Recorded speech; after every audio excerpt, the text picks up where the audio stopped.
변화 시리즈 오늘 마지막입니다. 변화 시리즈를 주시는 목적은 우리의 삶의 변화를 기대하시는 하나님의 마음이 담겨 있다고 생각합니다. 변화 시리즈는 아까 우리 수료한 우리 에즈르 반에서 함께 나눈 교제의 목차를 따라서 우리가 함께 주일날도 같이 말씀을 전했습니다. 첫 번째 설교의 제목이 내가 뉴욕에 사는 이유입니다. 내가 뉴욕에 왜 살까? 그리고 오늘 마지막은 세상 도시 속에서 천상 도시를 살라입니다. 도시에서 시작해서 도시로 끝납니다. 세상 도시로 시작해 뉴욕으로 시작해서 천상 하늘 도시, 영원한 도시로 오늘 이제 마치게 됩니다. 사도 요한은 이 영원한 도시를 이렇게 표현했습니다. 요한계시록 21장 2절에 보면 거룩한 성, 새 예루살렘, Holy City, New Jerusalem, 거룩한 도시 예루살렘으로 이 영원한 도시를 표현했습니다. 예수 믿는 사람 다 동일한 고백이겠지만 목사가 이런 고백해서 외람되겠지만은 저는 영원을 믿습니다. 저는 또한 우리의 모든 것이 죽음으로 끝나지 않는다는 것을 분명하게 믿습니다. 또한 저는 현재 보이지 않는 나라가 분명하게 있음을 믿습니다. 성경은 천국과 지옥을 명시하고 있습니다. 저는 또한 이 두 세계를 믿고 있습니다. 여러분은 천국, 하나님 나라, 영원한 삶을 믿고 계십니까? 성경은 이 영원한 삶을 무엇이라고 말씀하는지 요한복음 17장 3절을 보면 이렇게 표현합니다. 예수님 말씀하시는 건데 영생은 곧 참 하나님과 그가 보내신 자 예수 그리스도를 아는 것이니이다. 그러니까 영생은 Eternal Life는 하나님을 아는 것, 예수 그리스도를 아는 것, 이것이 영원한 삶이라고 예수님은 우리에게 말씀했습니다. 왜냐하면 하나님께서 우리에게 보내주신 예수 그리스도를 믿음으로 우리는 하나님의 백성이 되어 갈 수 있는 곳이 영원한 나라, 영원한 도시이기 때문입니다. 영원한 나라는 어떤 곳이냐? 영원한 나라, 영원한 도시는 어떤 곳이냐? 몇 주 전에 땅에 묻힌 하늘이라는 설교를 통해 전했을 때 예수님은 천국 하나님 나라를 공간적인 개념으로 말씀하시지 않고 대부분 가치의 개념으로 말씀했다고 전했습니다. 너희에게 천국은 어떤 밸류냐? 이걸로 천국을 우리에게 말씀하셨습니다. 그런데 그 예수의 제자들이 이후에 써놓은 사도 서신들을 보면 천국을 엿볼 수 있는 그런 묘사들을, 계시들을 우리는 도움을 받게 됩니다.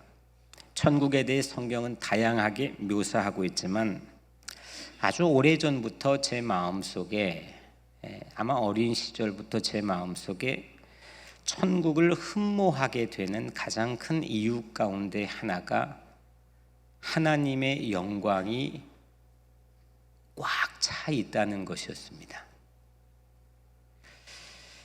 하나님의 영광이 꽉 차 있다. 세상에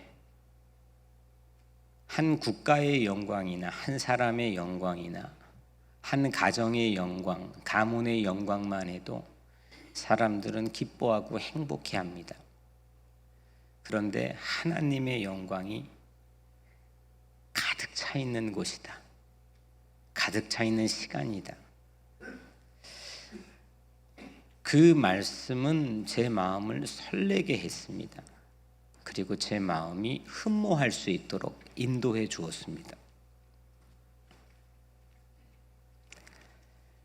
요한계시록 21장 10절부터 11절에 보면 하늘에서 내려오는 거룩한 도시 예루살렘을 보이니 하나님의 영광이 있어 그 성의 빛이 지극히 보석 같고 벽옥과 수정같이 막더라. 사도 요한이 우리에게 잠깐 파편적으로 보여준 그 천국 하나님 나라의 모습은 하나님의 영광이 보석처럼 가득 채워져 빛나는 곳이라고 말씀합니다. 요한계시록 21장 23절에 보면 그 성은 해나 달의 비침이 쓸데없으니 이는 하나님의 영광이 비치고 어린 양이 그 등불에 되심이라. 그 영원한 나라, 영원한 도시에는 해와 달이 필요가 없대요. 하나님의 영광이 곧 비치고 예수 그리스도가 등불이기 때문입니다. 이 요한계시록 21장보다 오늘 우리가 읽은 이사야 60장은 500년에서 한 520, 30년이 앞서 있는 시대의 글입니다. 그런데도 너무 닮아 있습니다. 그 닮아 있는 부분을 제가 잠깐 읽어드리면 오늘 이사야 60장 19절에서 20절 말씀에 다시는 낮의 해가 내 빛이 되지 아니하며 달도 내게 빛을 비추지 않을 것이요 오직 여호와가 내게 영원한 빛이 되며 내 하나님이 내 영광이 되리니 다시는 내 해가 지지 아니하며 내 달이 물러가지 아니할 것은 여호와가 내 영원한 빛이 되고 내 슬픔의 날이 끝날 것임이니라. 아멘. 하나님은 영원한 빛이 되는 나라입니다. 하나님이 영원한 영광이 되어 슬픔의 날이 끝나는 나라, 그 나라가 주님의 나라입니다. 두 번째로, 첫 번째는 그 하나님의 영광이 저는 참 너무 좋았습니다. 오늘 말씀해 보니까 천국을 잠깐 파편적으로 엿볼 수 있는 모습을 우리에게 공개해 주는 것은 그곳은 해와 달이 필요 없는 곳, 하나님의 영광의 빛이 그곳을 가득 채우는 곳. 두 번째로 그 도시는, 그 영원한 나라는 정말 안전합니다. 안전하지 못하면 사람이 불안합니다. 불안하면 사람의 마음이 요동이 됩니다. 오늘 이사야 60장 17절에 보면 내가 금을 가지고 놋을 대신하며 은을 가지고 철을 대신하며 놋으로 나무를 대신하며 철로 돌을 대신하며, 여기에 보면은 이 도시를 건축하는 자재들이 나오는데 무엇 대신에 새로운 신자재가 소개가 되고 있습니다. 놋 대신에 금, 철 대신에 은, 나무 대신에 놋, 돌 대신에 철입니다. 이건 전부 다 금속 재질, 강한 재질입니다. 안정성을 보장해 줍니다. 이 도시는 불안하지 않습니다. 이 하나님의 영원한 나라는 안전합니다. 첫 번째는 우리가 하나님의 영광의 빛이 가득한 곳, 어둠이 없는 곳. 두 번째는 불안이 없는 곳, 안전한 곳입니다. 요한계시록 21장 18절 21절에 여기에선 도시의 자재가 보석입니다. 그 성곽은 벽옥으로 쌓였고 그 성은 정금인데 맑은 유리 같더라. 그 성의 성곽의 기초석은 각색 보석으로 꾸며졌는데 그 12문은 12진주니 각 문마다 한 개 진주로 되어 있고 성의 길은 맑은 유리 같은 정금이더라. 아멘. 이 보석은 소멸치 않고 부패가 되지 않고 영구함이 보존이 됩니다.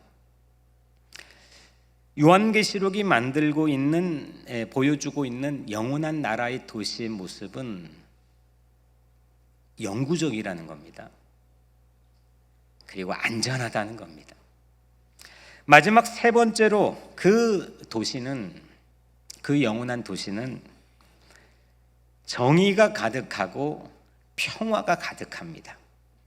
오늘 이사야 60장 17절 18절 말씀에 화평을 세워 관원으로 삼으며 공의를 세워 감독으로 삼으리니 다시는 강포한 일이 내 땅에 들리지 아닐 것이요 황폐와 파멸이 내 국경 안에 다시 없을 것이며 네가 내 성벽을 구원이라 내 성문을 찬송이라 부를 것이라. 아멘. 그 주님의 나라는 평화를 관원, 그 도시의 CEO로 세우고 정의를 그 도시의 감독으로 세운다는 겁니다. 어떤 강포한 일도 들리지 않고 어떤 불의와 부정의와 황폐와 파멸이 그 국경 안에 들어오지 못합니다. 그래서 그 국경을 지키는 성벽을 구원이라 성문을 찬송이라 부를 정도라고 했습니다. 첫 번째 그 하나님의 나라는 하나님의 영광의 빛이 가득한 곳이고, 두 번째는 불안이 없고 안전하며 영구적인 곳이며, 세 번째 그 영원한 도시는 평화롭고 정의가 가득한 곳이라는 겁니다. 이 천상 도시, 영원한 하늘의 도시를 성경은 우리에게 약속해 주셨습니다. 그런데 우리는 이 영원한 도시를 신앙으로 받아들이고 있느냐입니다. 정말 이 나라, 이 영원한 도시를 우리의 삶을 통해 구하고 있고, 먼저 구하고 있고, 흠모하고 있고, 바라고 있는지. 그 도시보다 뉴욕이 훨씬 더 좋사오니 이곳에 초막셋을 짓고 오랫동안 여기에 살 자세로 살고 있지는 않는지. 먼저 첫 번째로 오늘 이 말씀은 우리에게 이렇게 도전합니다. 하나님의 나라, 하나님의 영원한 도시를 믿으라. 그리고 그 도시를 먼저 구하라. 그 도시를 위해 살라. 그렇게 살아가는 우리 모두가 되기를 축복합니다. 그런데 두 번째로 오늘 이 설교의 메시지의 핵심 질문이 있습니다. 이렇게 과연 믿느냐라고 하나님께서 말씀을 통해 우리에게 도전해 오셨지만, 만약 우리가 이 천상 도시를 믿는다고 가정해 본다면, 이 하나님의 나라 천국의 존재 자체를 우리가 믿고 그거를 의식하고 살고 있다고 가정해 본다면, 그 믿음이, 그 영생이, 그 영혼이 오늘 이 땅에 살고 있는 우리에게 어떤 변화를 일으킬 수 있느냐 이겁니다. 그냥 내가 믿고 나중에 죽으면 천국 가는 거가 아니라 그 영혼에 대한 소망이 오늘 내가 이 땅에 살고 있는 나에게 어떤 변화를 일으킬 수 있느냐 이겁니다. 무슨 변화가 가능하냐 이겁니다. 이것은 매우 중요한 질문입니다. 그 영생을, 천국을 믿느냐와 못지않게 중요한 질문입니다. 영혼을 믿는 신앙인들에게는 몇 가지 선택지가 있는 것 같습니다. 먼저 첫 번째, 영혼에만 지나치게 심취해 있는 경우입니다. 영혼에만 지나치게 심취해 있는 경우에 현실을 도피하거나 현실을 피하거나 현실을 무시하는 경향들이 있는 것 같습니다. 다 그렇다는 건 아니지만 영원, 천국 여기에만 몽땅 마음을 쏟아 심취해 있는 경우엔 이런 경향이 있을 수가 있습니다. 그래서 종말론을 위시로 한 간혹 우리에게 등장하는 이단들은 이 사실을 교묘하게 활용해서 멀쩡한 사람들을 흔들어 놓습니다. 나중에 천국 가는 것만 생각한 나머지 이렇게 현실을 도피하고, 나중에 하나님 나라 이제 우리는 가게 되는데, 그 영혼이 있는 건데, 그 천국이 있는 건데, 이 현실에서 가지고 있는 모든 불합리하고 어려움들, 이게 무슨 필요인가 해서 현실을 피하고 도피합니다.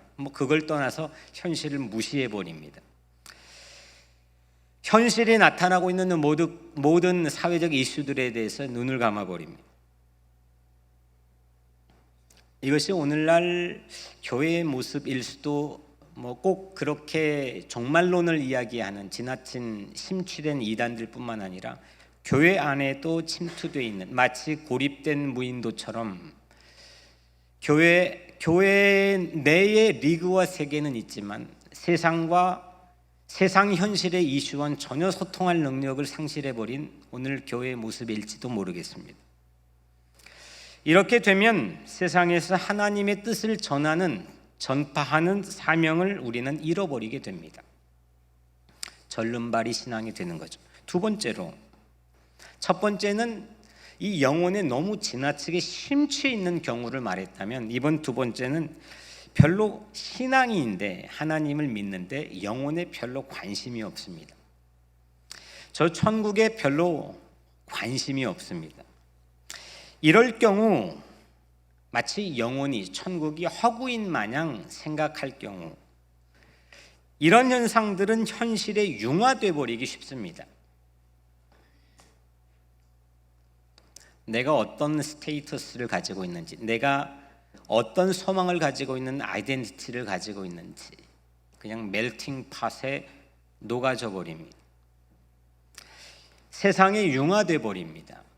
아무런 빛과 소금의 역할을 감당할 모습을 갖추지 못합니다. 심장이 없기 때문입니다. 뇌가 없기 때문입니다. 융화까지도 좋겠는데 그냥 별로 영혼에 관심 없는 경우는 아예 현실을 닮아가기 위해서 애를 쓰는 경우들이 있습니다. 현실의 트렌드가 뭐고, 현실의 유행이 뭐고, 현실에 생존하기 위해서는 어떻게 살아야 되고, 그래서 그 현실을 똑같이 이게 세상인지 교회인지 누가 봐도 구분이 전혀 불가능한 상태가 되어버립니다. 교회만이 가지고 있는 특별한 캐릭터를 상실합니다. 현실의 이슈에 지나치게 매몰될 우려가 있고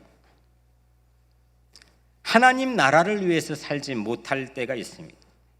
지나치게 정치적일 때가 있고 지나치게 생존적일 때가 있고 지나치게 경제적일 때가 있습니다. 이거는 영혼에 대해서 별로 관심을 두지 않고 살아갈 때입니다. 그렇다면 영혼을 믿는 우리는, 아까 영혼을 우리가 같이 믿는다는 것을 가정해 볼 때, 그 천상도시를 만약에 믿는다면 오늘 나에게 어떤 변화를 기대할 수 있느냐 이겁니다.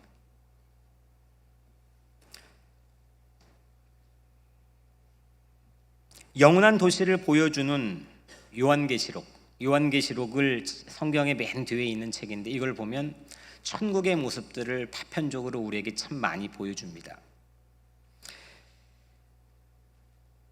그래서 일제시대의 길선주 목사님이라는 분은 이 요한계시록을 2만 번 읽었다고 그러죠. 그 길선주 목사님은 제가 자란 정읍제일교회라는 곳에 순회 목회를 잠깐 했던 그런 역사도 있기도 한데,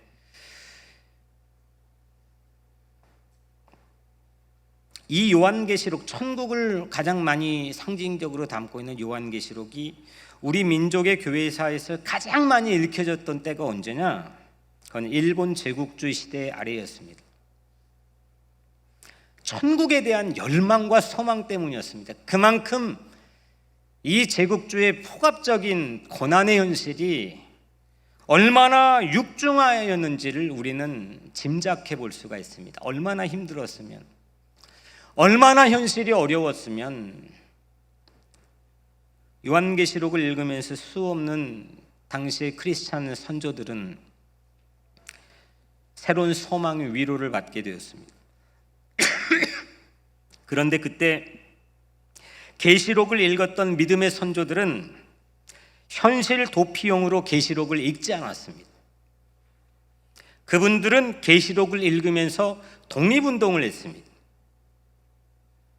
당시 기독교 인구가 2%마저 안 된 적은 숫자로 독립운동을 주도했습니다. 좀 전에 말씀드렸던 계시록을 2만 번 읽었던 길손주 목사님도 독립선언 33인에 들어가 있습니다. 영원한 삶에 대한 믿음으로 사는 변화, 우리 삶에서 어떤 변화를 기대할 수 있느냐? 영혼을 믿는다면, 천국을 믿는다면, 암울한 현실 속에서 천국의 소망은 이 땅에 불의하고 고난받는 현실에 안주하지 않고, 도피하지 않고, 무시하지 않고, 그 현실을 저항해 이겨낼 수 있는 동력과 에너지를 우리에게 제공해 줍니다. 그게 개인적이건 공동체적이건,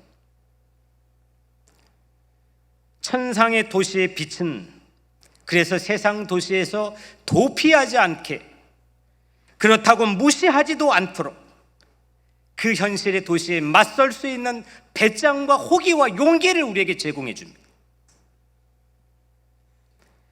영혼을 믿는 교회는 과연 세상 도시에서 살면서 어떻게 살아야 되느냐? 얼마 전부터 한국에 첨예 관심을 갖고 있는 이슈인 일제 강제징용 피해자 4명이 한국 대법원의 배상 승소 판결을 받았습니다.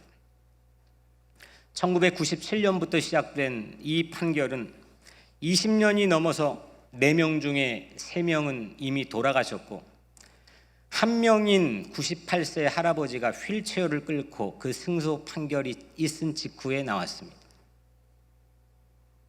젊은 시절 일제 강제 노동에 끌려가 어려움을 겪었던 자그마한 그 고난에 대한 자그마한 보상이었습니다. 이 이후에, 이 배상 판결이 있은 이후에 일본은 한국을 상대로 보복무역을 하고 있습니다. 한국의 국민들은 누가 시키지도 않았는데 국제보상운동과 IMF 금모기처럼 국민적 운동으로 안사기, 안가기 운동을 진행하고 있습니다. 양 국가의 긴장이 고조되고 있습니다. 제가 말하려고 하는 이 사실에 대한 팩트를 우리가 논하기 위함이 아닙니다. 한일 관계를 보는 관점 안에서 모두 다 누가 더 이익이고, 누가 더 손해이고, 누가 더 강하고, 누가 더 약한가만 보입니다. 모든 것이 경제와 생존으로 귀결됩니다. 어떻게 해야 우리 국익을, 어떻게 해야 우리가 살 수 있는지, 불이냐 정이냐는 실정이 되었습니다. 세상 도시는 그럴 수가 있습니다. 그러나 영원을 믿고 있는, 천상 도시를 믿고 있는 하나님의 자녀들은 손해보는 게 많으니까 옳지 않아도 굴복해야 된다는 생각에 노라고 말할 줄 알아야 됩니다. 영원을 믿으면 손해보는 게 두렵지 않습니다. 옳은가 옳지 않은가, 이것이 중요합니다. 안중근 의사가 거사를 일으킨 직후에 1909년 한국에서 있었던 일입니다. 한국에 있던 당시의 엘리트 계층 안에서 이런 말들을 했습니다. 아시아 정세가 변화되는 것을 모르고 한 무지한 건달이 아시아 위인 이토 히로부미를 죽였다. 사죄 사절단을 만들어 일본에 가서 우리가 안중근 행위를 대신 사과하고 우리가 어떻게든 용서를 구하자, 이렇게 말하는 당시에 식자층이 있었다고 합니다. 지금도 별반 다르지 않습니다. 생존이 자존을 삼키고 있습니다. 경제가 신앙을 삼키고 있습니다. 생존과 경제의 힘이 우리를 짓누를 때 그 파고를 넘어설 용기를 상실하고 있습니다. 그러나 영생을 믿으면, 천상도시를 믿으면, 오늘 내 안에 하나님 나라를 품으면 자존이 생존을 이기고 신앙이 경제를 이길 수 있습니다. 그것이 2% 신앙인이 가졌던 매력입니다. 정말 보이지도 않는 눈꽃만큼의 작은 소수들의 마음속에 있는 세상이 어떤 제국의 힘과 어떤 경제의 힘, 어떤 먹고 사는 생존의 힘도 우리 자존과 신앙의 힘을 꺾을 수 없다고 결연히 일어섰던 저들의 신앙인의 매력은 영원을 소망했기 때문입니다. 이 땅에 국한하지 않았습니다. 이 땅에 국한하여 우리의 삶을 보면 우리는 두려움이 많습니다. 불안할 게 많습니다. 따져볼 게 많고 계산할 게 많습니다. 지난 며칠 전 목요일에 한 선배 목사님 요청으로 만남을 가졌습니다.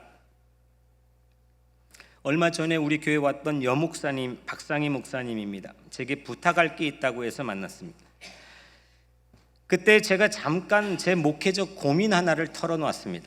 목사님, 저는 하나님을 믿는 목회자이고 하나님의 말씀 뜻을 대언하는 목회자인데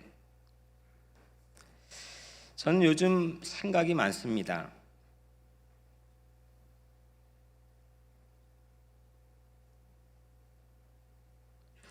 잃지 않아야 될 것에 담대하지 못하고 아무것도 아닌 것처럼 시시한 것이냐 잃어버려야 될 것들 앞에서 두려움을 가질 때가 있습니다. 제가 너무 편한 것 같습니다. 물론 목회 일상에서 가져오는 어려움과 고초와 그런 것들은 있지만 제가 너무 편한 것 같습니다. 잃을 것 집착하고 사람 눈치 바라보며 세월 낭비하는 그런 불충한 종이 돼버린 건 아닐까. 어차피 목회는 망할 폭 잡고 해야 되는 거 아닙니까? 라고 반문했습니다. 제가 저마다 모두 성공하려고 하는 세상에서 예수는 망할 폭 잡고 십자가의 길을 걸어간 거 아닙니까? 실제 망한 거 아닙니까?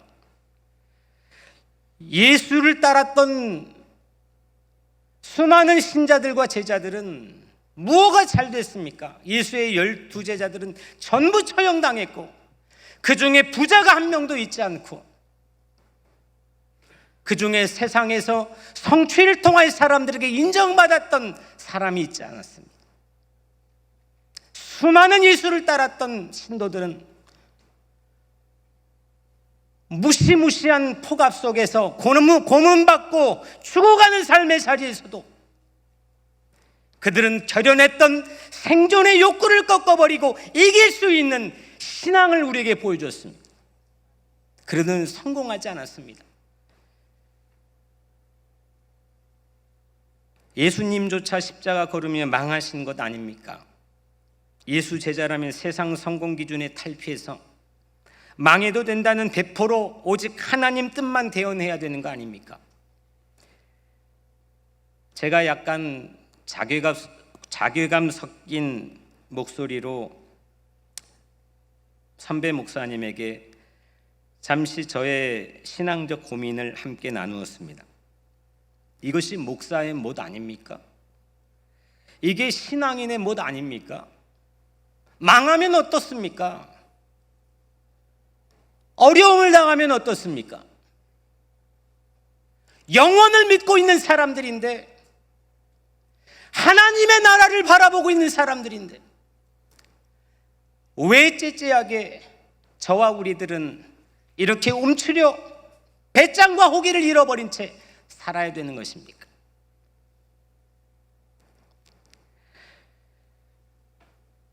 우리가 함께 공부했던 교재 안에 나눈 역사적 사료를 잠깐 소개하면 저도 처음 봤던 사료인데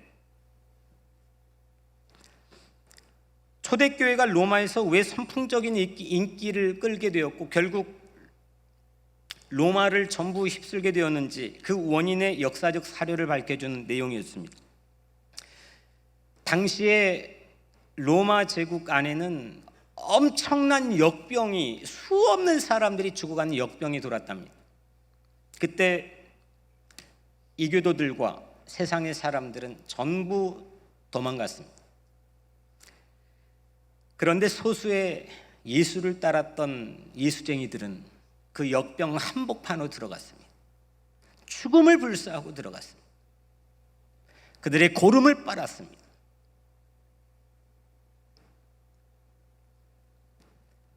영혼을 믿지 않았다면, 영혼의 세계가 마음속에 없다고 한다면 이것이 어찌 가능한 일이겠습니까? 영혼은 우리를 높게 해줍니다. 영혼은 우리를 멀리 보게 해줍니다. 세상에 시시하고 쪼잔한 많은 것들로부터 우리를 탈피하게 하고 자유롭게 해줍니다. 영혼은 그런 변화된 시야로 이 땅의 현실을 하나님의 사람으로 살게 합니다. 비록 내 때에 이루지 못할지라도, 그걸 내가 보지 못할지라도, 내가 인정을 받지 못할지라도, 하나님의 나라가 영원하다면 내게 주어진 시간에 망하는 것 두려워하지 않고, 기죽지 않고 평화와 정의, 안전과 영광의 도시를 위해서 우리는 살아가야 되는 것 아니겠습니까? 오늘 마지막 이사야 60장은 새로운 도시 새 예루살렘에 대한 희망을 선포합니다. 이사야 60장에 대한 배경을 잠깐 말씀드리면, 이스라엘은 주전 BC 587년에 바벨론 제국에 의해 패망합니다. 그리고 70년 후에 해방이 되어 포로로 끌려갔던 사람들이 고국에 돌아옵니다. 고국에 돌아와서 성전 무너졌던 생전을 스룹바벨을 비롯해 사람들이 재건했고, 느헤미야가 무너졌던 성벽들, 자존심들을 재건했습니다. 될 줄 알았습니다. 그런데 이스라엘 상황은 바벨론 식민지 시대보다 나아지지 않았습니다. 여전히 모두 낙심한 상태였습니다. 그 무렵에, 바로 그때에 오늘 이사야 60장은 선포하여 새로운 도시에 대한 희망을 말씀했습니다. 전문적인 용어로 제3이사야라고 부르지만 이를 요한은 영원한 도시로 계시록에서 말씀합니다. 오늘 14절, 60장 14절에 너를 괴롭히던 자의 자손이 몸을 굽혀 내게 나오며 너를 멸시하던 모든 자가 내 발 아래에 엎드려 너를 일컬어 여호와의 성읍이라, 이스라엘의 거룩한 이의 시온이라 하리라. 우리를 여호와의 성읍, City of the Lord, 주님의 도시라고 부른다는 겁니다. 우리를 압제하던 자들의 후손들이 도리어 굽심거리며 우리에게 나오고, 우리를 깔보던 자들이 머리를 조아리며 나오는 여호와의 도시가 우리의 자존심이고 우리의 신앙이라는 겁니다. 그래서 영혼을 믿지 못한다면 우리는 세상에서 정의롭고 평화로운 희망을 품을 수가 없습니다. 생존하기에 급급하고 경제를 막기에 급급한 세상 삶을 살 겁니다. 영혼을 믿는 자는 그래서 넘어져도 일어납니다. 오늘 1절에 일어나라, 빛을 발하라, 일어나라, 빛을 발하라. 이는 내 빛이 이르렀고 여호와의 영광이 내 위에 임하였느니라. 세상 도시 속에서 천상 도시를 사는 것은 일어나서 빛을 발하는 것입니다. 세상이 아무리 어두워도, 세상이 아무리 안 된다고 해도, 세상에 아무런 길이 보이지 않아도, 세상에 아무리 폭압이 가득해도 일어나 빛을 발하는 것이 영혼을 믿고 살아가는 크리스찬들의 삶입니다. 마지막으로 팀 켈러 목사님이 책에 소개하는 하비콘의 글을 읽어드리겠습니다. 아마도 이 모든 것을 설명하는 가장 좋은 비유는 모델하우스일 것이다. 그리스도의 보혈로 값을 주고 산 지상의 어느 지역에 예수님은 왕국 개발자로서 새로운 집을 짓기 시작했다. 장차 어떤 집이 지어질지 보여주는 예시로서 모델하우스를 세우셔서 앞으로 도시 이웃들을 가득 채울 집들을 보여주셨다. 교회는 모델하우스 분양하는 곳이고 이웃들을 초청해 문을 열어야 한다. 교회는 이곳이 영원한 도시는 아닙니다. 모델하우스입니다. 모델하우스에 입주해 살 수는 없습니다. 모델하우스는 분양해 주는 곳입니다. 확신에 대한 개런티를 가지고 소망에 대한 집을 개런티에 분양해 주는 것입니다. 일부 예배에 오늘 처음 보는 한 노 자매님이 찾아왔습니다. 예배에 참석했습니다. 예배 끝나고 들어보니까 3주 전에 남편을 잃었습니다. 남편을 잃고 너무 상심한 나머지 우연히 우리 교회에 들어왔습니다. 오늘 예배를 드렸습니다. 이 메시지를 듣고 희망이 생겼습니다. 마음의 소망과 위로뿐만 아니라 새로운 길을 봤습니다. 사랑하는 성도 여러분, 교회는 이런 곳입니다. 교회는 어떤 상태도 희망을 줄 수 없는, 길이 없는 사람들에게 길을 보여줄 수 있는 곳입니다. 교회는 영원한 도시를 보여줄 모델하우스입니다. 장차 영원한 도시에 어떤 맨션이 지어질지 보여줄 모델하우스가 뉴욕 우리 교회입니다. 영원히 우리에게 줄 수 있는 변화는 하나님의 영광을 보여주고 싶어 해야 됩니다. 그리고 정의와 평화를 위해 살아야 됩니다. 그리고 불완전한 이웃들의 노출된 어려움들의 모든 이웃들을 위해서 함께 보호하고 안전을 위해서 싸워야 됩니다. 내 삶의 모두를 영혼으로 볼 수 있는 여러분들 되기를 바랍니다. 영혼의 렌즈를 통해서 우리의 시간, 에너지, 우리의 삶의 전반 모든 것을 새롭게 보아서 변화가 일어날 수 있는 그런 여러분들이 되기를 주님 이름으로 축복합니다. 기도하겠습니다.